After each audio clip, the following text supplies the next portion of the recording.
আসসালামু আলাইকুম প্রিয় শিক্ষার্থী বন্ধুরা, সর্বপ্রথম আমাদের চ্যানেলের পক্ষ থেকে সকলকে আন্তরিক শুভেচ্ছা। আজকে আমরা এইচএসসি এবং আলিম পরীক্ষার্থীদের জন্য আইসিটি বিষয়ের যেই শতক সারণী আছে সেটি আমরা আজকে পুঙ্খানুপুঙ্খানুভাবে চমৎকারভাবে আলোচনা করার চেষ্টা করব। তো তোমরা যদি আমার এই ভিডিওটি দেখো, এই ক্লাসটি খুব মনোযোগ সহকারে করো, তাহলে আমি ইনশাআল্লাহ আশা রাখতে পারি তোমাদের এই তৃতীয় অধ্যায়ের যে শতক সারণী সম্পর্কে প্রশ্নের মধ্যে যেসব অঙ্ক আসে সেগুলো তোমরা এই ভিডিওর মাধ্যমে খুব সহজে সমাধান করতে পারবে। তো প্রথমে আমি একটা প্রশ্ন ধারণা দিচ্ছি তোমাদেরকে। ধরো F equal A bar B plus B bar C. এই অঙ্কটা কিভাবে সমাধান করা যায় সেটি এখন আমরা আলোচনা করব। প্রথমত আমরা এখানে দেখব এখানে এফ এর কয়টা চলক আছে। তাহলে আমরা জানি ইংরেজি বর্ণমালা 26টি, তার মধ্যে এখানে চলকের মধ্যে রয়েছে এ বি সি, 3টি চলক আছে এখানে। তো আমরা একটা সূত্র প্রয়োগ করব। সূত্রটি হচ্ছে 2^n। এন হবে চলক কয়টা আছে এখানে। তাহলে আমরা এখানে এ বি সি এখানে 3টি চলক আছে, 2^3 দিই। 2^3 দিলে আমরা জানি 8 হয়। কিভাবে 8 হয়? এখানে 2 হচ্ছে 3টা, 2 গুণ 2 গুণ 2, 2 দুগুণে 4, 4 দুগুণে 8। তাহলে ঘর কয়টি হবে? 8টি। একটি বেশি করতে হবে আমাদের এই চলকগুলো লেখার জন্য, ঠিক আছে? তো আমরা লিখছি, প্রথমে এই ঘর তৈরি করছি। 1টি, 2টি, 3টি, 4টি, 5টি, 6টি, 7টি, 8টি ঘর আর একটি চলকের জন্য হবে, ঠিক আছে? আমরা প্রথমে এখানে লক্ষ্য করব, এখানে প্রথমে কি আছে? এ, পরে কি আছে? বি, পরে কি আছে? সি। পরপর এগুলো লিখে ফেলবো। এ বি সি, 3টা আমরা লিখে ফেললাম। একটা কথা ভালোভাবে মনে রাখি, বলে দিই আমি, তোমরা সবাই ভালোভাবে মনোযোগ দাও। প্রথমে আমরা লক্ষ্য করব এখানে মোট কয়টি গড় আছে। কেমন? তা আমরা ইতিমধ্যে দেখতে পাচ্ছি এখানে 1 2 3 4 5 6 7 8টি গড় রয়েছে। আমরা প্রথম 4টি গড়ে দিব 0, পরে 4টি গড়ে দিব 1। কারণ এই শতক সারণী নির্ণয় করতে হলে এই চলকের ভ্যালুগুলো সবসময় 0 এবং 1 হয়, ঠিক আছে, যে বাইনারিতে। তাহলে আমরা 0 0 0 0 1 1 1 1 এর মান আমরা পেয়ে গিয়েছি। এখানে কোনো সূত্র প্রয়োগ করা হয়নি। তো এরপরে আমাদের মান আছে বি এর মান। কেমন? আমরা এখন এগুলা 4টা 0 আছে, 4টা 1 আছে, আমরা এগুলোর অর্ধেক করব। 2টা 0 2টা 1, 2টা 0 2টা 1 হয়ে গেছে। এরপরে বি আছে, বি চলক আছে। তাহলে বি এর ভ্যালু যেগুলো আমরা পেয়েছি এর অর্ধেক সি এর ভ্যালু করব। 0 1 0 1 0 1 0 1। চমৎকারভাবে আমরা এ বি সি এর মান পেয়ে গেলাম। এবার আমাদের লক্ষ্য রাখতে হবে আর কি কি আছে। এখানে প্রশ্নের মধ্যে এ বার আছে, বি বার আছে। কেমন? এবার আমরা এই দুইটা বের করব, এ বার বি বার, ঠিক আছে? এই দুইটা লিখলাম। লেখার পরে এবার আমরা জানি যে তোমার এখানে আমি দেখাচ্ছি, ধরো এইরকম গেট থাকলে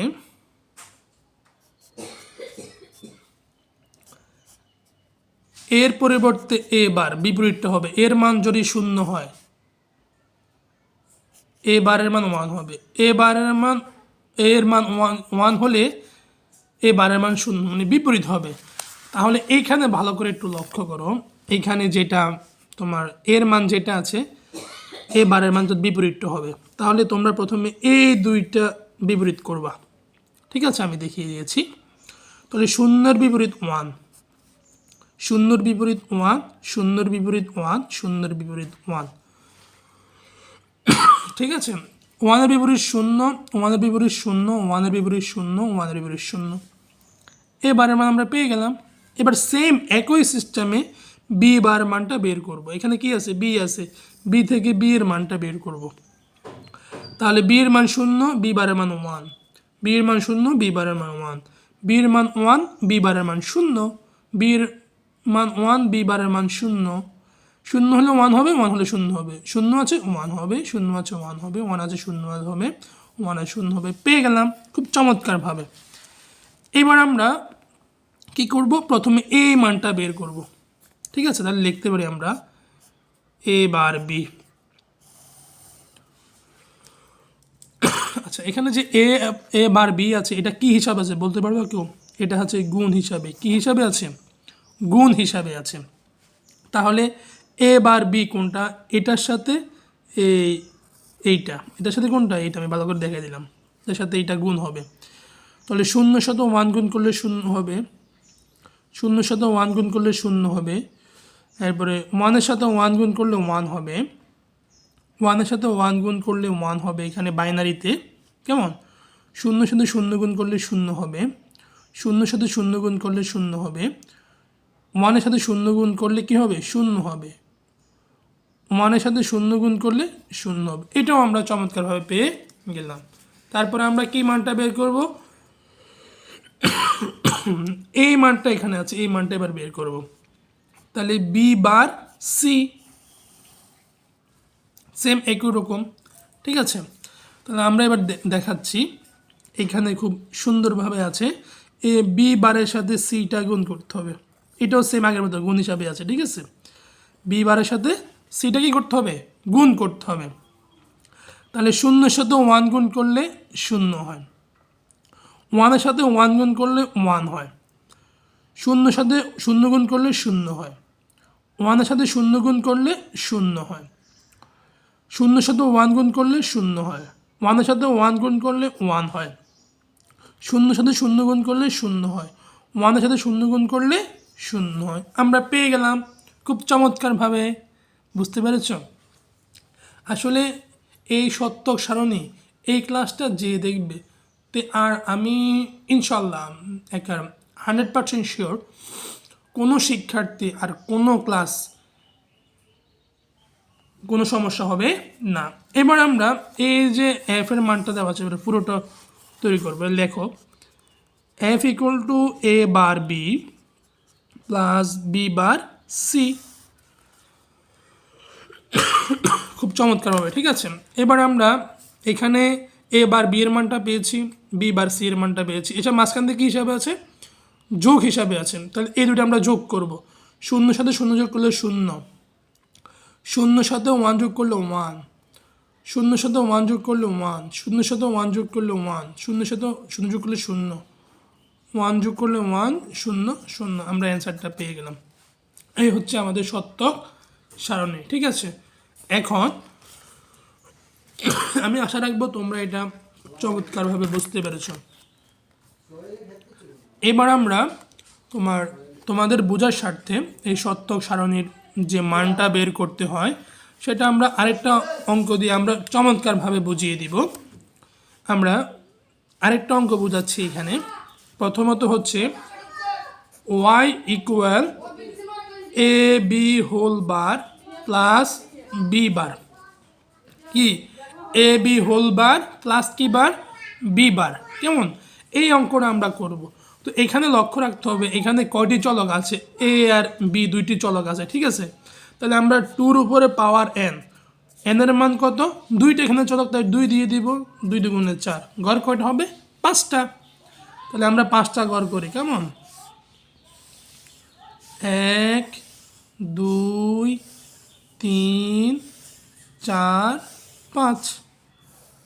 ঠিক আছে, প্রথমে আমরা লিখতে পারি এ এর মানটা বের করতে পারি, যেহেতু দুইটা চলক এ বি। এবার বি এর মানটা বের করতে পারি, তাহলে কী হবে, প্রথমে অর্ধেক অর্ধেক হবে 0 0 1 1। এবার এরপরে যে মানটা এটার অর্ধেক আবার এটা হবে 0 1 0 1। এ আর বি এর মানটা আমরা পেয়ে গিয়েছি, ঠিক আছে। এবার আমরা বের করব বি বারের মান, এই মানটা বের করব, বি বারের মানটা বের করব।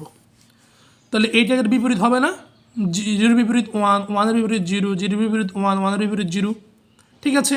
আচ্ছা, এবার আমরা এ আর বি এর মানটা বের করব প্রথমে।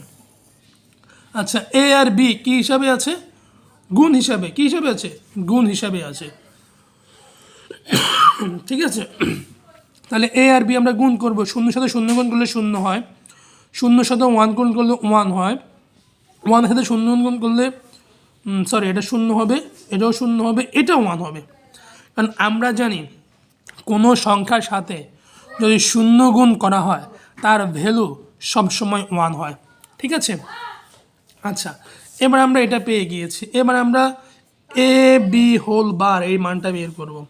তাহলে এ বির মানটা পেয়েছি, এটার বিপরীত হচ্ছে এটা, তাহলে এটার বিপরীত কি, 0 বিপরীত 1 0 বিপরীত 1 0 বিপরীত 1 1 বিপরীত 0, এটু আমরা পেয়ে গেলাম। এবার আমরা পুরো মানটা একসাথে বের করব, y equal to A B whole bar plus B bar, okay. আচ্ছা, এই দুইটা কি হিসাবে আছে, যোগ হিসাবে আছে।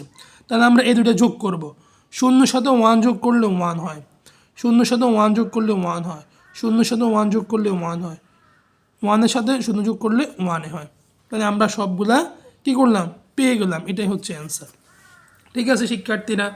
তো আমি ইনশাল্লাহ আশা রাখবো তোমাদের এই আইসিটি বিষয়ের 3য় অধ্যায়ের ডিজিটাল ডিভাইসের যে সত্যক সারণী আছে এটা তোমাদের কোনো সমস্যা থাকবে না।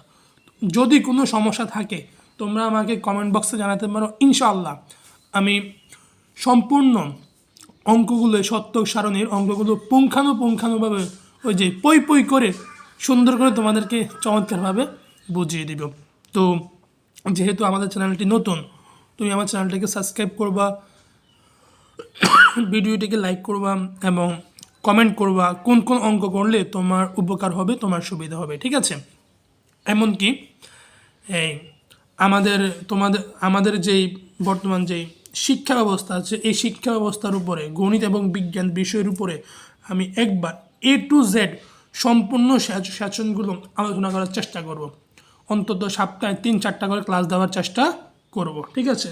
আর তোমার কাজ হবে তুমি তোমার সহপাঠীদেরকে উৎসাহিত করবা এই ক্লাসগুলো দেখার জন্য, তারাও যেন শিখতে পারে।